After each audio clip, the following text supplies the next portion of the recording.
नमस्कार, स्वागत है आपका कशिश न्यूज में। आपके साथ मैं हूं करिश्मा।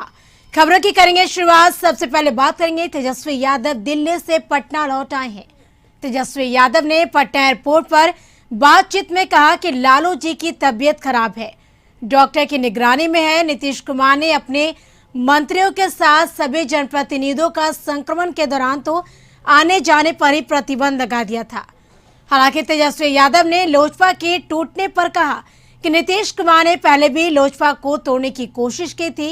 तेजस्वी यादव ने नीतीश कुमार पर निशाना साधा और कहा कि उन्हें तो किसी चीज की जानकारी नहीं रहती, उन्हें यह भी नहीं पता होगा कि बिहार के कई जिलों में 100 रुपए से ज्यादा पेट्रोल हो गया है। उन्हें यह भी जानकारी नहीं होगा कि बिहार बेरोजगारी का केंद्र बन गया है। बताते चले कि उन्हें तो यह भी जानकारी नहीं होगा कि बिहार के लोग बाढ़ के पानी में अभी भी डूब रहे हैं। सत्ता पक्ष को ये भी पता होना चाहिए कि नेता के साथ साथ हम बेटा भी हैं, और आप लोग सब लोग जान रहे हैं कि आदरणीय लालू जी की तबीयत जो है वो काफ़ी अभी ध्यान रखने की ज़रूरत है, और लोग जो है वो कर रहे हैं। और कोविड का दौर भी था, और नीतीश जी ने तो अपने सारे प्रभारी मंत्री हों या जितने जनप्रतिनिधि हो सबका हाथ पैर ही बांध रखे थे। अब जो भी उन्होंने किया, लोजपा को उन्होंने 2005 में भी तोड़ने की कोशिश की थी, 2010 में भी उन्होंने लोजपा को तोड़ने का प्रयास किया था। और आप सब लोगों को पता है 2010 में जब एक एमएलए एक एमपी नहीं था लोजपा से, तो आदरणीय लालू जी ने रामविलास पासवान जी को राज्यसभा मेंबर बनाया था आरजेडी के कोटे से। और अब चिराग को भाई को ये तय करना है कि बंच ऑफ थॉट के पुर्जे के साथ रहेंगे या संविधान निर्माता जो बाबा साहब अम्बेडकर ने जो लिखा है उसका साथ देंगे। वैशाली से खबर, तेज रफ्तार बोलेरो ने 2 लोगों को रौंद दिया है। एक की मौत हो गई है, दूसरा घायल हो गया है। आक्रोशित लोगों ने सड़क जाम किया। देसे के नायकगंज 28 टोला की घटना बताई जा रही है। वैशाली से खबर, बता दें कि आक्रोशित लोगों ने सड़क जाम कर हंगामा किया। वहीं देसे के नायकगंज 28 टोला की घटना बताई जा रही है। तो वैशाली में तेज रफ्तार बोलेरो ने 2 लोगों को रौंद डाला है। एक की मौत हो गई, वहीं दूसरा घायल हो गया है। आक्रोशित लोगों ने सड़क को जाम किया। देसी के नायकगंज 28 टोला की घटना बताई जा रही है।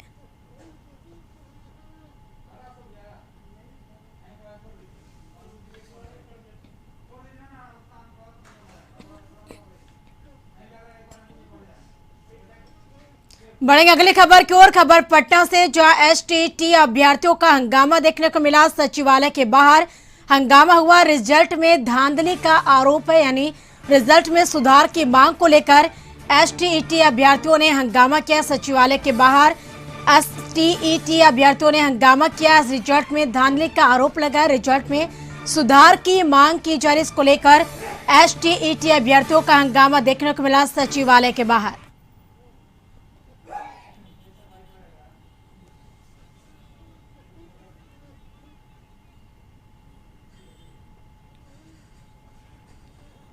सब्जेक्ट है, उसके बावजूद भी कम मार्क्स वाले को मेरिट में ला दिया जाता है, जबकि ज़्यादा मार्क्स ऑब्टेन करने वाले को उनको मेरिट लिस्ट से बाहर कर दिया जाता है। और यहाँ तक कि मैं बताता हूँ कि मैं इंग्लिश सब्जेक्ट से हूँ, तो ऑल क्वालिफाइड कैंडिडेट। हाँ, और जबकि जब शुरुआती में जो आया था कि 24,599 का रिजल्ट आया है, उनकी नौकरी पक्की होगी, उसके बाद सभी लोगों ने अपनी अपनी सारे सपने पूरे कर लिए थे। यहाँ तक कि बहुत सारे, अब तो मुझे या हम हो या फिर हमारे जितने भी स्टेट अभ्यर्थी पास हैं, क्वालिफाइड थे, अब उन्हें तो लग रहा है कि शर्म के बारे में मैं क्या करूं। अब एक ही लास्ट विकल्प बचता है, आठ में क्या करेंगे, लास्ट में यही विकल्प बचता है, सुसाइड करने के सिवाय अब हम लोग के पास कोई।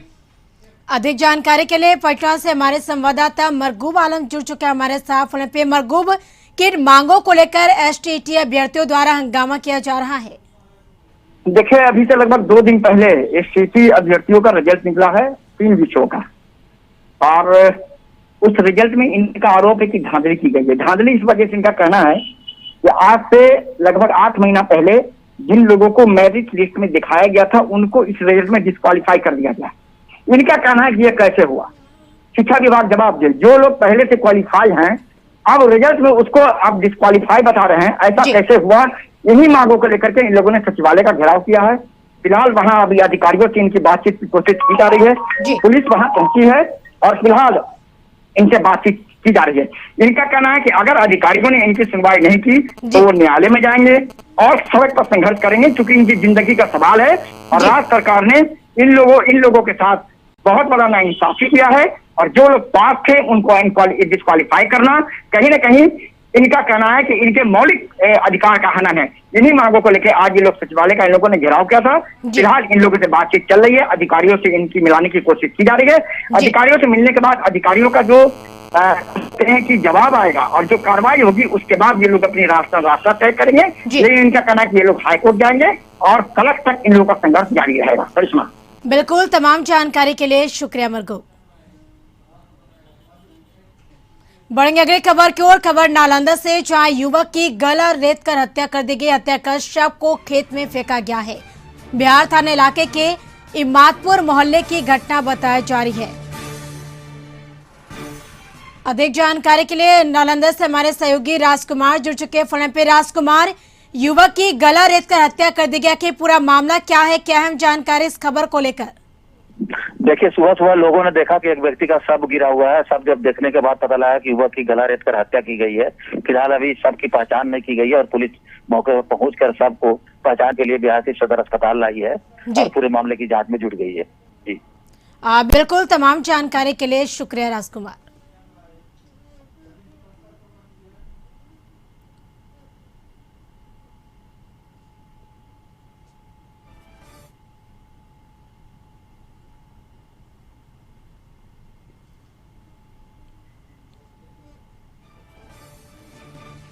बड़ी खबर राजधानी पटना के पटना सिटी से है, जहां वन विभाग ने राजधानी के एक हॉस्पिटल में छापेमारी की है।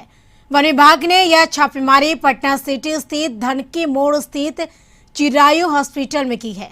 यहां गुप्त सूचना के आधार पर वन विभाग की टीम ने कार्रवाई करते हुए 35 किलो हाथी दांत बरामद किया है। इस कार्रवाई में वन विभाग ने अस्पताल के एक डॉक्टर सहित 3 लोगों को गिरफ्तार किया है। गिरफ्तार डॉक्टर का नाम ज्योति कुमार बताया गया है। जानकारी के अनुसार डॉक्टर ज्योति कुमार हाजीपुर भाजपा के कार्यकारी जिलाध्यक्ष है। वहीं अन्य आरोपियों में एक डॉक्टर के ड्राइवर और एक बिचौलिया भी शामिल है। कार्रवाई के बाद तीनों आरोपियों को वन संरक्षण अधिनियम के तहत प्राथमिकी दर्ज कर जेल भेज दिया गया है।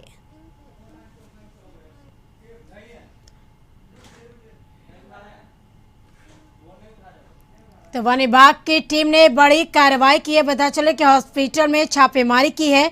डॉक्टर ही बता दें कि तस्कर निकला, ये बातें सामने आ रही है, जो कि हाथी के दांत की तस्करी करता था। तो वन विभाग की बड़ी कार्रवाई सामने आई है पटना सिटी से।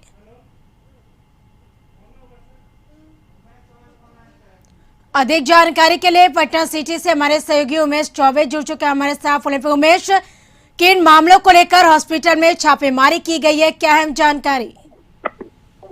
हाँ, देखिए, ये जो है पटना सिटी का चिरायु हॉस्पिटल है, जहां पर डीएफओ के द्वारा छापेमारी की गई, जिसमें एक हाथी का दांत बरामद हुआ, जिसमें एक डॉक्टर और 2 कर्मचारी को गिरफ्तार किया गया है। उनसे पूछताछ चल भी रही है और प्रशासन उसको अभी अपने अंदर में रख करके पूछताछ कर रही है। लेकिन अभी भी हॉस्पिटल में जो हम लोग गए तो वहाँ कोई भी वस्तुतः से बताने को तैयार नहीं था। आनाकानी स्टाफ लोग कर रहे थे, वो कहते कि मैं स्टाफ नहीं हूँ, वो स्टाफ नहीं है। और इसी तरह वो लोग आनाकानी करके हॉस्पिटल में सन्नाटा छाया हुआ था, नर्सिंग होम में सन्नाटा छाया हुआ था। लेकिन बाईपास क्षेत्र में जितने भी नर्सिंग होम हैं, वो उसकी स्थिति यही है कि कहीं न कहीं वो गलत धंधे में संलिप्त है और उसकी जांच अगर तमाम लोग की जाएगी तो बहुत बड़ा रैकेट का पर्दाफाश भी हो सकता है। कि दांती का हाथ आना, कहीं हिरन का सिंग आना, ये सब बहुत तरीके है।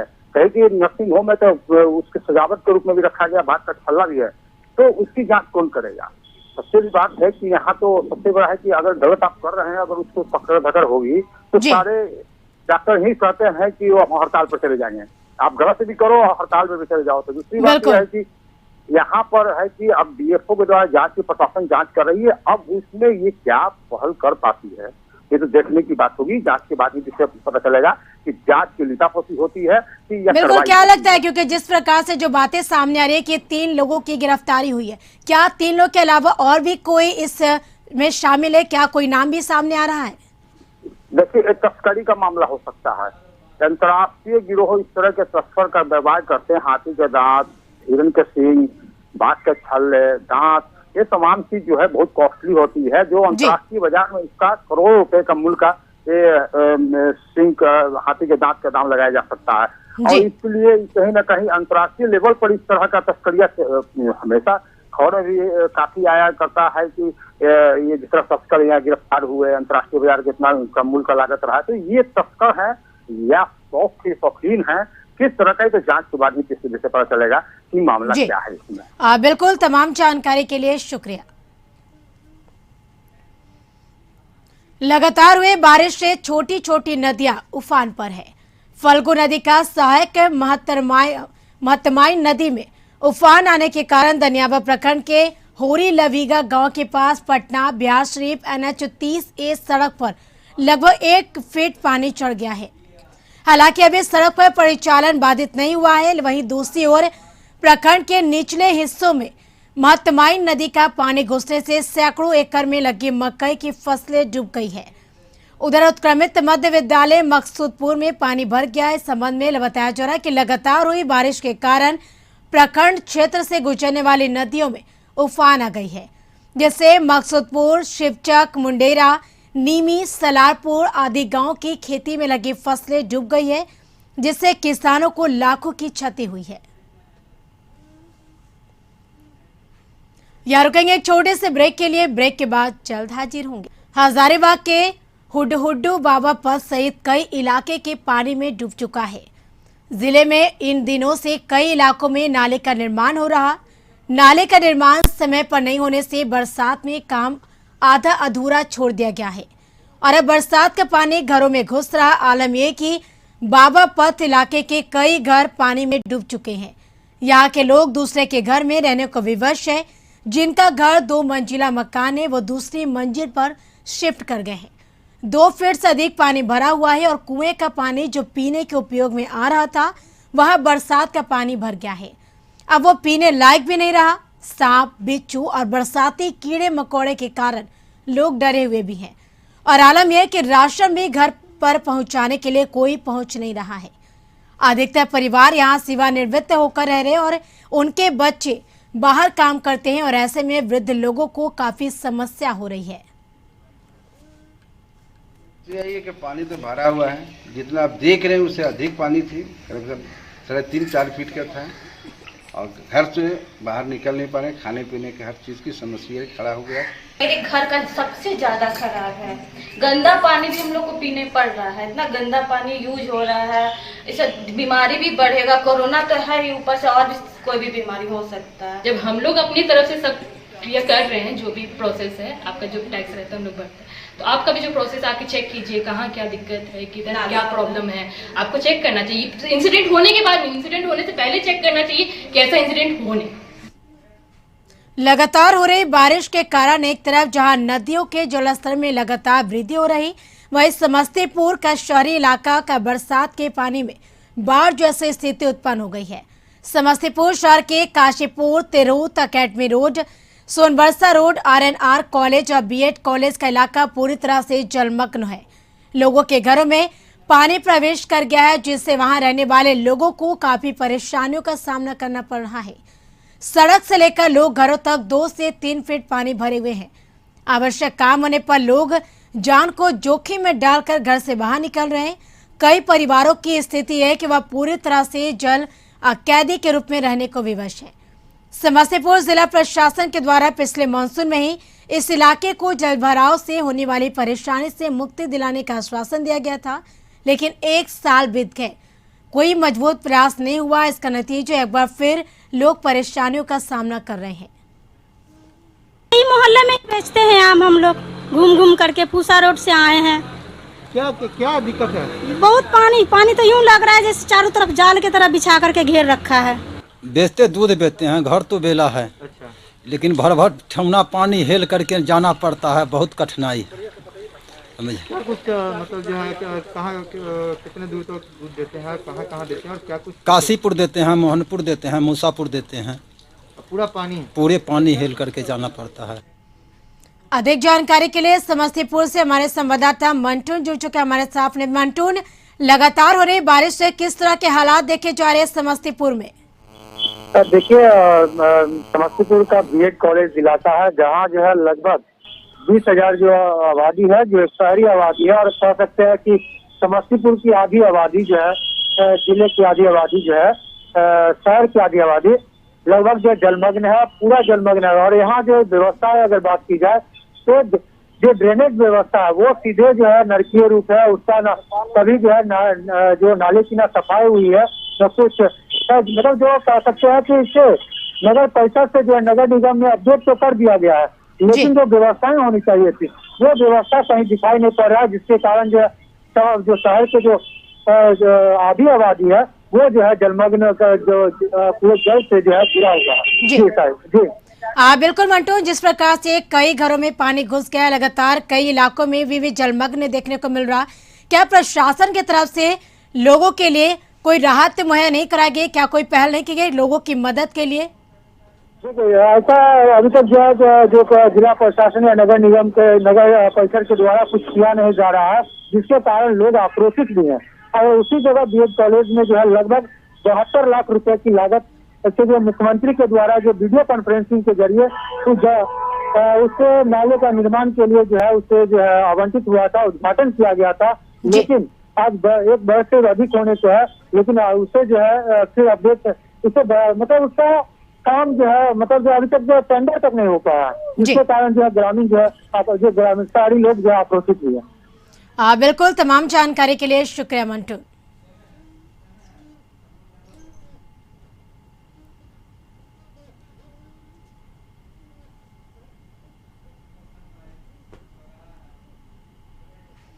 बगहा से खबर, जहां गंडक नदी अपना रौद्र रूप दिखा रही है।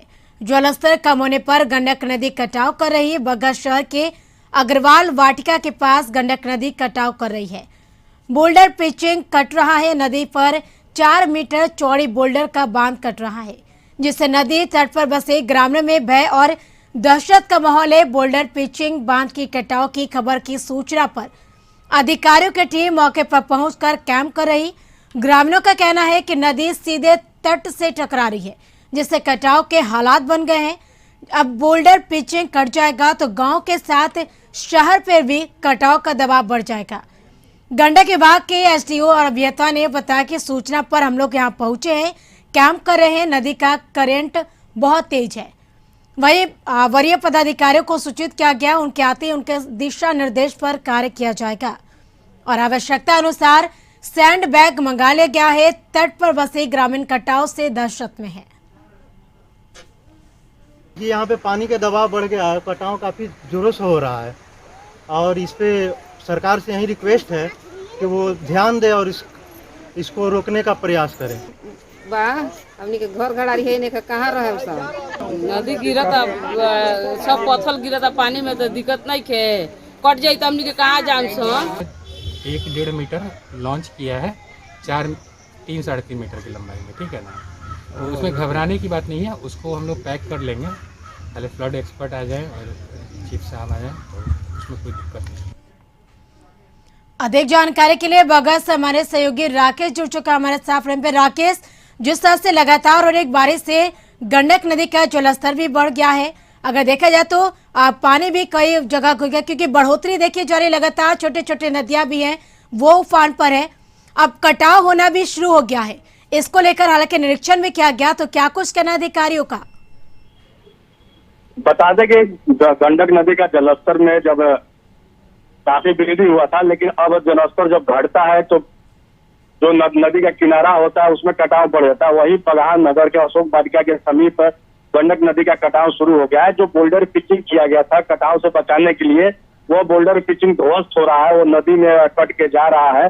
तो लोगों में दहशत उत्पन्न हो गया है कि अगर बोल्डर पिचिंग कट जाएगा तो पूरी तरह से शहर पर एक खतरा उत्पन्न हो जाएगा। बता दें कि NH 727 से लगभग 25 मीटर की दूरी पर यह गंडक नदी है। कि क्या कटाव कर रहा है। तो लोगों में दहशत है अगर कटाव अगर बढ़ जाएगा, गंडक नदी कटाव अगर जारी रखता है तो फिर शहर पर खतरा उत्पन्न हो जाएगा। इसको लेकर आज ग्रामीणों ने अधिकारियों के खिलाफ प्रदर्शन किया था। जो पहाड़पुर, जो बरसातपुर, जो तटबंधों की निगरानी होता है, मॉनिटरिंग होता है, तो वह पूरे तरह से बगहा क्षेत्र में जो भी गंडक नदी का किनारा है, पीपी तटबंध हो या नगर को सुरक्षित करने वाला हो या चंपारण बांध हो, तो किसी बांध पर जो जल संसाधन विभाग के अधिकारी मॉनिटरिंग नहीं किया है, उसके रख रखाव नहीं किया है, सिर्फ खाना पूर्ति किया गया है, सिर्फ कागजों में इसकी खाना पूर्ति की गई है और उसकी मॉनिटरिंग की बात की जाए। लेकिन यहाँ जो अभी जो स्थिति उत्पन्न हो गया है, पीपी तटबंध हो जो 0 से 8 किलोमीटर तक लगातार 145 जगह जो तटबंध है उसमें रिसाव हो रहा है, जल की रिसाव हो रहा है, तो वहाँ भी जो पिपरासी इलाके का जो लोग है वहाँ बिल्कुल तमाम जानकारी के लिए शुक्रिया। तो गोपालगंज में गंडक का जलस्तर जरूर कम हुआ है, लेकिन लोगों की परेशानी कम नहीं हुई है। यहाँ पर गंडक के कटाव की वजह से कई लोग अपने घरों को तोड़ने के लिए मजबूर है। सदर प्रखंड के जगरी टोला पंचायत के वार्ड नंबर 4 में बाबू जान अंसारी अपने घर को तोड़ रहे हैं। यह 2 मंजिला आलीशान मकान है जिसे 4 या 5 साल पहले लाखों रुपए खर्च कर इस मकान का निर्माण कराया गया था, लेकिन गंडक में आई बाढ़ ने सब कुछ तबाह कर दिया है। इस गांव के लोग पिछले 10 दिनों से गंडक नदी में घिरे हुए थे और बाढ़ में यहां पर लोगों का रहना मुश्किल हो गया है। यहाँ ना बिजली है, ना पीने का पानी, लिहाजा अब बाबू जान अंसारी के परिवार के लोग इस घर को तोड़ रहे हैं। तिनका और एक एक ईंट जोड़कर बनाया गया यह घर अब टूट रहा है। घर हम पानी से तोड़े हैं लोग, ठीक है। यहाँ से तोड़कर यहाँ से ईंटा उटा जो अगर हम यहाँ से लेके चले जाएंगे लोग, ठीक है। वहाँ घर अपन बनाएंगे लोग, हाँ। अब फिर यहाँ बहुत हर तरह की दिक्कत पानी से झेलना पड़ता है।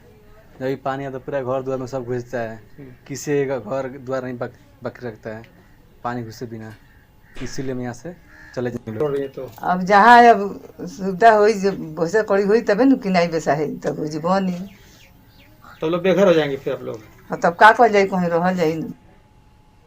इसी के साथ इस बुलेटिन में फिलहाल इतना ही। आप बने रहे कशिश न्यूज के साथ। नमस्कार।